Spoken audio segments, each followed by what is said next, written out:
अस्सलाम वालेकुम my YouTube family. कैसे हैं आप सब लोग? उम्मीद है सब ठीक होंगे, खैरियत से होंगे। मैं भी अल्हम्दुलिल्लाह ठीक हूँ और मेरी दुआ है कि हमारे देखने वाले जहाँ भी रहें खुश रहें, आबाद रहें और अल्लाह ताला आपको हर तरह की परेशानियों से महफूज रखे। आमीन सुम्मा आमीन।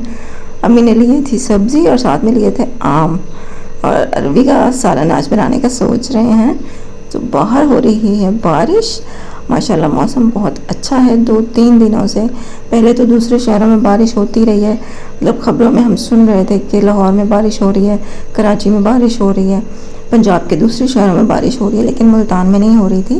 लेकिन आज माशाल्लाह से मुल्तान में भी बारिश हो रही है। अस्सलाम वालेकुम गाइस, आप सब लोग कैसे हैं? ठीक ठाक हैं? तो अभी ये हम दूसरा व्लॉग स्टार्ट कर दिया है। तो माशाल्लाह से कितना अच्छा मौसम बना हुआ है। आज बारिश आई थी थोड़ी थोड़ी, अभी भी आ रही है। तो मम्मा सब्जी काट रही है, अम्मी भी सब्जी काट रही है। अस्सलामुअलैकुम मेरी प्यारी प्यारी बेटियां, बेटे, बहन भाई सब कैसे हो? आज बहुत ही करीब रखा हुआ है कैमरा आपने बेटा। बस मम्मा से बात करवाता है। अस्सलाम वालेकुम, कैसे हैं आप मम्मा सब? की तरफ से भी अस्सलाम वालेकुम। यहाँ पे आज हम बना रहे हैं तूरियाँ, तूरियां नहीं है ये, अरबियाँ अरबियां हैं ये, तूरियां अरबी का नहीं। सालन होता है ये। जी। ये अरबियाँ पड़ी हैं, मिर्च है, अरबी अरबी का सालन, हाँ। अरबी पड़ी है और मिर्च, टमाटर, प्याज। और यहाँ पे भी अम्मी वो काट रही है प्याज और लहसुन, ये हाँ लहसुन।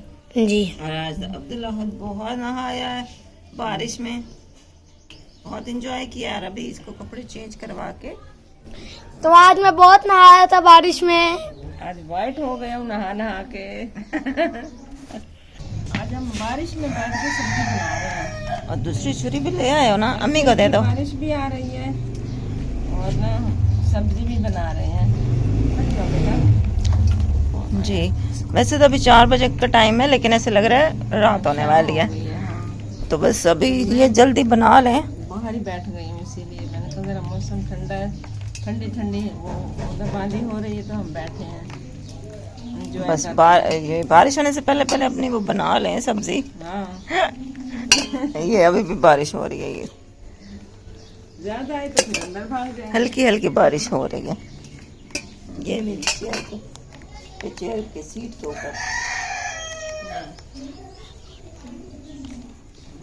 2-3 दिन से रात के टाइम ना काफ़ी अच्छा मौसम हो जाता है, ठंडी हवा चलती है। बल्कि कल रात को तो हम सहन में सोते हैं ना, तो इतनी ठंडी हवा लग रही थी कि सर्दी लगने लग गई सुबह 3-4 बजे। तो फिर हम लोगों ने चादर ऊपर ओढ़ी तो फिर अच्छी मतलब नींद आई। इतना मौसम का फ़र्क पड़ गया बारिशों की वजह से। लेकिन कह रहे हैं कि अगर ज़्यादा बारिशें होंगी तो वो भी नुकसान है, सैलाब का ख़तरा बढ़ जाता है उससे। तो बस अल्लाह पाक सबको महफूज रखे और बारिश उतनी ही आए जितनी कि सबके लिए रहमत हो, किसी के लिए भी और जहमत ना बने। ये सालन बनाना शुरू कर दिया, अरबी बना रहे हैं आज। गोश्त खा खा के बस तंग आ चुके थे। आज हमने सोचा कि अरबी पकाते हैं। पहले तो मैंने कहा कैसा करो इसमें गोश्त डाल दो, लेकिन फिर इरादा चेंज कर दिया। हमने कहा नहीं, बस खाली सब्ज़ी ही पकाते हैं। सालन बनने में तो अभी टाइम था काफ़ी, तो पहले मैंने रोटी बना ली है। भूख लग रही थी मुझे भी और अम्मी को भी। अम्मी कह रही हैं कि मैं तो आम के साथ ही खा लेती हूँ। मैं जो है ना कल वाला सालन है ना, ये थोड़ा सा रखा हुआ है, इसके साथ ही खा लेती हूँ आधी रोटी।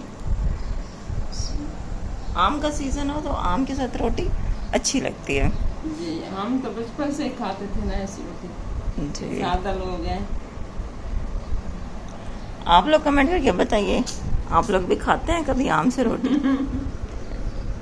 अच्छा, मैं रोटी जो है ना थोड़ी स्लो खाती हूँ। अभी मैं खा रही थी, अपने किचन में आ गई, अम्मी ने सालन स्टार्ट कर दिया पकाना।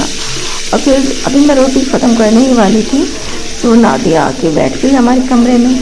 अब मुझे अच्छा नहीं लग रहा था कि नादिया बातें कर रही थी, मेरे साथ बातें करने में लगी थी और मैं फिर उठ के किचन में जाऊँ। अच्छा नहीं लग रहा था कि आप मतलब आपके कमरे में कोई आया हुआ है आपसे बातें करने के लिए और आप उसको इग्नोर करके किचन में चले जाओ, तो ये अच्छा नहीं होता है। अखलाकी तौर पे भी ये अच्छी बात नहीं होती है। तो मैं फिर उसके साथ थोड़ा बैठ गई, उसके साथ बातें करने लग गई। वो बता रही थी कि उसका हस्बैंड अब जाने वाले हैं, ईद करने वो आते होते हैं मुल्तान, उसके बाद ईद के हफ्ता 10 दिन बाद फिर वो चले जाते हैं। तो यही सब बातें वो डिस्कस कर रही थी। अम्मी ने फिर जब तक सालन का मसाला भून लिया था, फिर मैंने आकर उसमें अरबी डाल दी और नमक मिर्च वगैरह सब कुछ अम्मी पहले से ही डाल चुकी थी।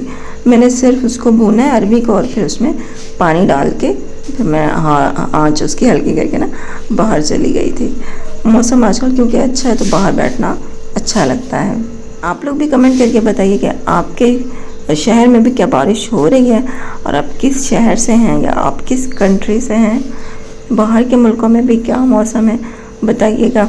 अच्छा, आज की वीडियो में ना मैं आपसे एक बात कहना चाहती हूँ ख़वातीन से, जितनी भी ख़वातीन हैं, तो मैं उनसे ये कहूँगी कि कुछ ना कुछ अर्न करें, इंडिपेंडेंट हों। ये आज के दौर में बहुत ज़रूरी हो गया है। ज़रूरी नहीं है कि आप बहुत ज़्यादा कमाएं, लेकिन थोड़ा बहुत आपके हाथ में पैसे होने चाहिए, क्योंकि अपने हाथ का जो कमाया हुआ पैसा होता है ना, उसकी बात ही अलग होती है। और आपकी वो जो एक फीलिंग होती है ना कि हाँ जी हमने खुद कमाया है, एक बंदा इंडिपेंडेंट फील करता है, वो बड़ी आपकी पर्सनैलिटी में एक पॉजिटिव चीज़ लेकर आता है। वैसे तो आजकल महंगाई भी इतनी है कि घर का हर बंदा ही कमाए तभी अखराजात पूरे होते हैं, लेकिन वैसे भी अगर आपके घर के अखराजात वैसे भी पूरे हो रहे हैं तो फिर भी आपको कुछ ना कुछ अपना ऐसा सोर्स ज़रूर रखना चाहिए जहाँ से आप खुद अर्न कर रही हों। ये बड़ा ज़रूरी होता है।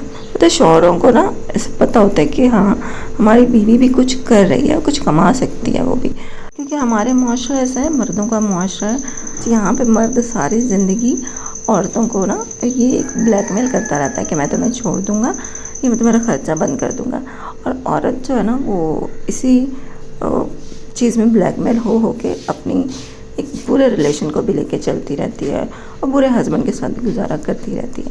लेकिन जब हस्बैंड को पता होगा ना कि अगर मैं इसको छोड़ दूँगा तो ये तो खुद कमाती है, इसको तो कोई मसला नहीं होगा, तो फिर वो ऐसी ब्लैकमेलिंग नहीं करेगा। जब आप कमाते हो ना तो फिर आप अपनी पसंद के काम भी कर सकते हो, अपनी पसंद की कोई चीज़ ले सकते हो, आप अपनी पसंद की बहुत सारे काम कर सकते हो। बहुत सारी ख़वातीन हैं जो सिर्फ हस्बैंड से ख़र्चा लेती है ना, तो फिर उनको ज़रूरत के पैसे तो ठीक है मिल जाते हैं, लेकिन उनकी जो ख्वाहिशें होती है ना छोटी छोटी, उन चीज़ों के लिए वो तरसती रहती हैं, वो ख्वाहिशें हस्बैंड्स पूरी नहीं करते हैं।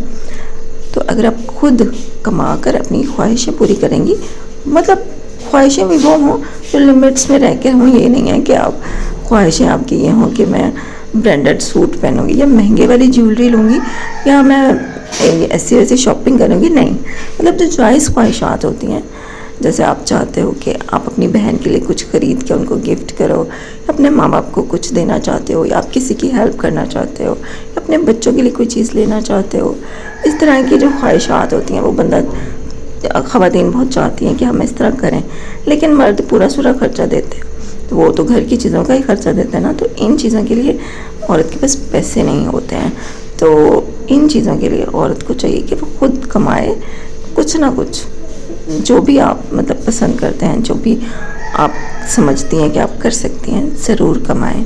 आज के दौर में ये बहुत ज़रूरी हो गया है। अच्छा, यहाँ पे मिल्क शेक बनाया था नाश्ते में, सुबह के टाइम नाश्ता नहीं बनाया था, मिल्क शेक से ही नाश्ता कर लिया था। एक वक्त था कि जब मैं भी इसी सिचुएशन से गुजरती थी कि मतलब हस्बैंड जब देते थे खर्चा, तो जाहिर है वो तो पूरा सूरा ही देते थे, जिसमें घर का सिर्फ गुजारा मुश्किल से हो जाता है, राशन आ सकता है और बस, और बंदे के पास किसी चीज़ के पैसे नहीं होते थे, ना कपड़े ख़रीदने के पैसे होते थे, अम्मी की दवाइयाँ, तब तो अब्बू भी होते थे, खैर मतलब अब्बू की दवाइयाँ शवाइयाँ लेनी होती थी, तो उसके मेरे पास पैसे नहीं होते थे। तो हस्बैंड से मांगते हुए मुझे बड़ी अजीब सा लगता था, शर्मिंदगी होती थी। मैं सोचती थी कि वो सोचेंगे कि भाई मेरे सास ससुर की जिम्मेदारी तुम मेरी नहीं है ना, फिर मैं क्यों दूँ पैसे। तो मुझे बड़ा दुख होता था कि यार मैं खुद क्यों नहीं कमा सकती, काश कि मैं कमा सकती, मैं बाहर जाके जॉब कर सकती। पर अल्हम्दुलिल्लाह अब अम्मी की ज़रूरियात हम खुद ही मतलब कमा के पूरी कर लेते हैं और हस्बैंड के आगे हाथ नहीं फैलाना पड़ता, तो मुझे बड़ी खुशी होती है, अच्छा लगता है। चलो इंशाल्लाह कल मिलते हैं नए ब्लॉग के साथ। अल्लाह हाफिज़।